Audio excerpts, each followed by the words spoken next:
বাংলাদেশে 1 ইঞ্চি জমিও অনাবাদি রাখা হবে না।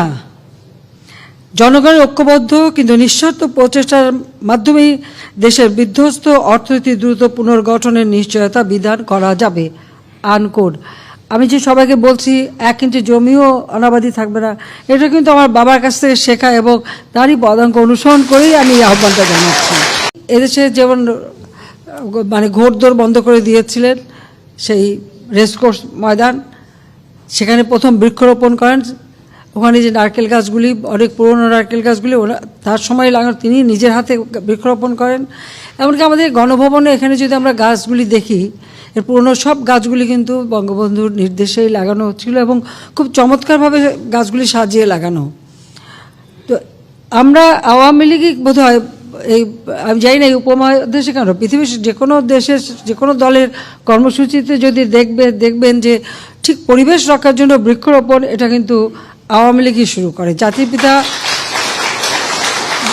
আমাদের যে চর অঞ্চল, সেই নিজুম দ্বীপ থেকে শুরু করে ঢালার চর থেকে শুরু করে বিভিন্ন দ্বীপে এখন যে গাছপালা আছে, এটা কিন্তু জাতিপিতা বঙ্গবন্ধু শেখ মুজিবের নির্দেশেই কিন্তু এই গাছপালাগুলি লাগানো হয়। এবং সেখানে শুধু গাছ না, গাছের সাথে সাথে যেমন জোড়ায় জোড়ায় পাখি, হরিণ এই বা বিভিন্ন পশু পাখি, এগুলি জোড়ায় জোড়ায় সেখানে ছেড়ে দেওয়া, সেটাও কিন্তু জাতির পিতা বঙ্গবন্ধু শেখ মুজিবের নেতৃত্বে ভোলার আশেপাশে যতগুলি চর আছে সবগুলিতে কিন্তু তার নির্দেশে বৃক্ষরোপণ শুরু হয়।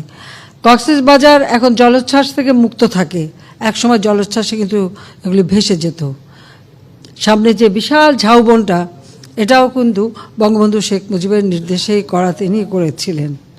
তারই পদাঙ্ক অনুসরণ করে আমরা সরকার আসেন, আমরা আওয়ামী লীগ যখন বিরোধী দল কি, তখন তো পার্লামেন্টও ছিল না, তখন থেকেই কিন্তু আমরা এই বৃক্ষরোপণ কর্মসূচি বাস্তবায়ন করে যাচ্ছি। কারণ আমরা তখন তো বিশ্বেও ওই পরিবেশের কথা আসেনি, কিন্তু আমরা আমাদের নিজের উদ্যোগে করি। এবং তখন আমাদের নির্দেশ ছিল প্রত্যেকটা কর্মীকে অন্তত 3টা করে গাছ সবাই লাগাবে, একটা বনজ, একটা ফলজ, একটা ভেষজ।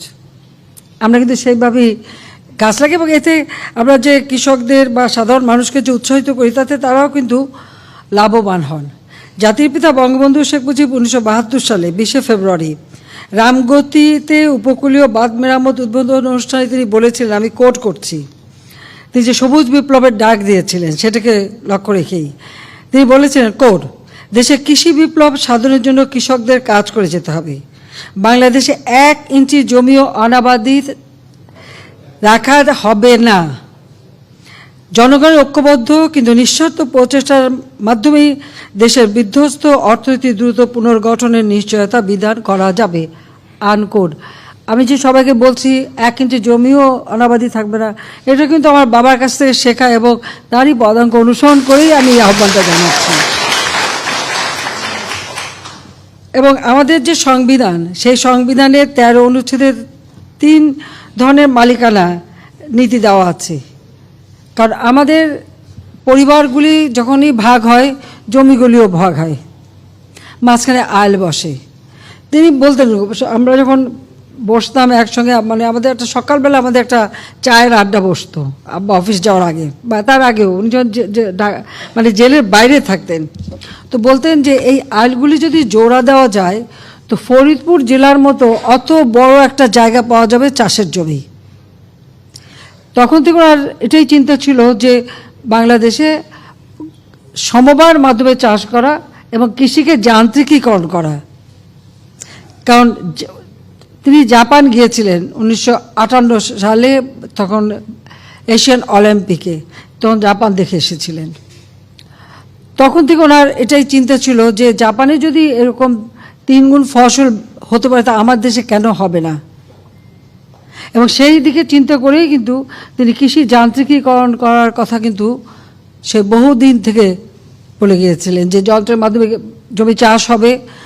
এবং স্বাধীনতার পরে তিনি যে দ্বিতীয় বিপ্লবের কর্মসূচি দেন, সেখানে যে বাধ্যতামূলক বহুমুখী গ্রাম সমবায়, এবং গ্রাম সমবায়ের কথা কিন্তু আমাদের অর্থনৈতিক নীতিতেও আছে।